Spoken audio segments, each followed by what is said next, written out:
Tonight, it has taken me courage to come up here and tell you my story.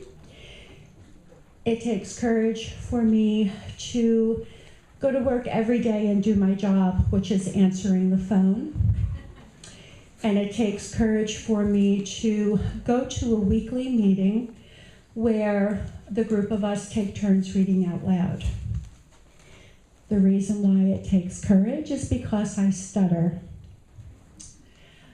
So my earliest, I don't know when I began to stutter. My earliest recollection was 5th grade. I was 10 years old, and together as a class, we would read the same book out loud. We would sit in a circle and take turns, and as it came around to be my turn, I noticed that I was getting nervous, and my knees started to bounce and shake, and I couldn't understand why I was feeling this way. I clearly like to read. And it got to be my turn, and I looked down at the book, and I began to start to read, and I opened my mouth and nothing came out. I was stuck. And I was curious about that. Like, I don't understand this. This is weird. So I took it back a little bit. My teacher put her hand on my knee so I would stop shaking. And I took a deep breath, and with a little bit more force, I tried to begin to read, and I could clearly see the word on the page, but I couldn't get it out. And what came out was, I was mortified. Thankfully, the teacher knew enough to let me stop, and we moved on to the next person. So my speech impediment stayed with me through elementary school, middle school, high school, and into adulthood.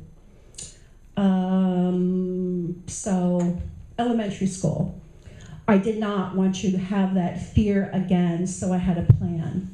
And the plan was, whenever we were doing reading out loud, I would conveniently have to go to the bathroom or go to the nurse just before it was my turn, so my hand would go up and I would ask to be excused and they would let me go. In middle school, it became oral presentation. I could not speak in front of a group of people. I could not read a book report. I could not stand there and talk to my class. So my plan for that was, I'd wake up in the morning and I'd say to my mom, I don't feel good. My stomach hurts, my head hurts. I don't think I want to go to school today. And she would come up to me and she'd put her hands on my cheeks and feel my forehead, and she'd say, no, honey, you're fine. You're cool as a cucumber. You'll be okay. Just walk to school. You'll be fine. So my plan didn't end there. As I would leave the house, I'd walk to the corner, and I'd stand at the corner and I'd look around to make sure no one could see me, and I would make myself throw up on the ground. I would walk back home and I'd go to my mom and I'd say, I really am sick. I just threw up at the corner. My stomach hurts, my head hurts. I can't go to school today. If you don't believe me, you can go to the corner and see that I'm not lying to you. So I got to stay home that day, and then the next day, just in case, it lingered.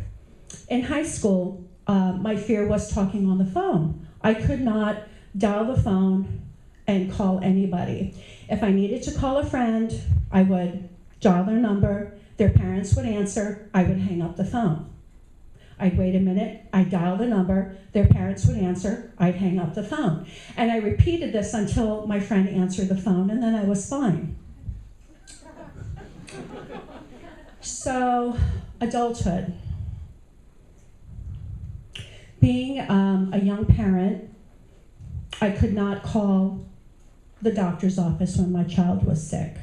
I would have to call my husband at work, pray that he would answer the phone, and he would take care of calling the doctor for me and making the arrangements for me to take my child to the doctor.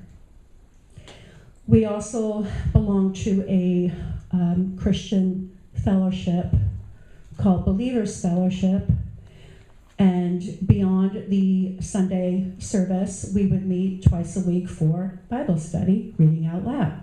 Fortunately, I was nursing a child, So my excuse at that point was, I can't read out loud because I have to go nurse the baby. So I always had a way out. I always had a way to protect myself. Finally, I decided to reach out to my peers and say, look, I have this problem. I can't speak in public. I can't talk on the phone. I feel debilitated all the time. So they began to offer me suggestions about things I could do, and this Believers Fellowship thought that I had the devil in me, so they tried to lay hands on me and pray the stuttering away, and that didn't work. So I realized after talking with my friends that, stuttering is a part of my life. This is just my makeup, but I can't let it control me because I have a family. I have children that I want to read to. There are things in life that I'm going to need to do that are going to require me to speak on the phone, talk to people in public, whatever. So I started to work very hard on breathing techniques, the way words would flow. For example, if someone said to me, "What's your name?" I couldn't just simply say, "Georgine." I had to say, "Thank you for asking. My name is Georgine," because it had a flow. That's how I got through my life. So, to bring this to a conclusion, in August, I will be at my job for 17 years, and ironically, I'm a receptionist at a law firm. I answer several hundred calls a week. I make phone calls. I deal with the public all the time. The second thing is that I attend a weekly group meeting where we do, we take turns reading. And I am so excited and I look so forward to my turn coming. And when my turn comes, I sit at the edge of my chair, I pick up my book, and I start to read, and I read clearly, and I read with purpose. And when I'm done, it's like, yes, another victory for me. I did it again. And you all, thank you very much, are my oral presentation that I can do this. I can do this. So thank you very much. So I did stutter tonight. I don't know if anybody picked up on it, but my techniques work. And I don't, with all due respect to the judges and the Lancaster Story Slam, I already consider myself a winner because I'm here. I'm victorious. Thank you very much.